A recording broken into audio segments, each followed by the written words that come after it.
I didn't mean to fall in love with him. It wasn't planned. It wasn't dramatic. It wasn't even supposed to happen. It started with a spilled coffee. I was late for work, already stressed, already irritated, when someone crashed into me outside my favorite cafe. Hot coffee soaked my white shirt, and I was ready to scream. "I am so sorry," he said. I looked up, fully prepared to hate him, but he was smiling. Not the arrogant kind. The nervous, slightly embarrassed kind. The kind that makes you pause for half a second longer than you should. He insisted on buying me another coffee. I insisted I didn't have time. Somehow, I stayed. That was mistake number one. After that, I kept running into him. At the bookstore. At the bus stop. At the park near my apartment. It felt suspicious, like fate was being a little too obvious. But every time we talked a little longer, laughed a little harder. He remembered small things about me.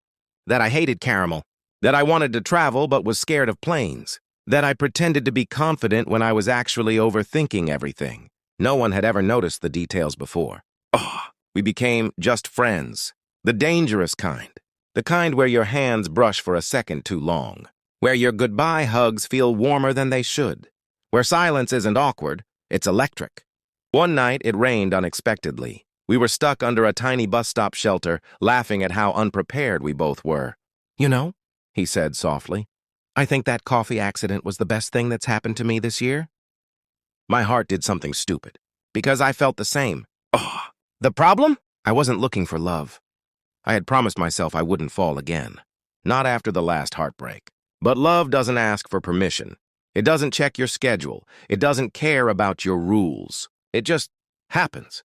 Quietly, gently, accidentally. The night he finally kissed me, it wasn't fireworks or dramatic music. It was soft. A slow realization. A moment where everything made sense. And that's when I understood something terrifying. I hadn't just met someone special. I had fallen in love without meaning to, without planning to, without even noticing when it started. Sometimes the best love stories aren't the ones we chase. They're the ones that trip us, spill coffee on our shirts, and change our lives forever. And that's how I fell.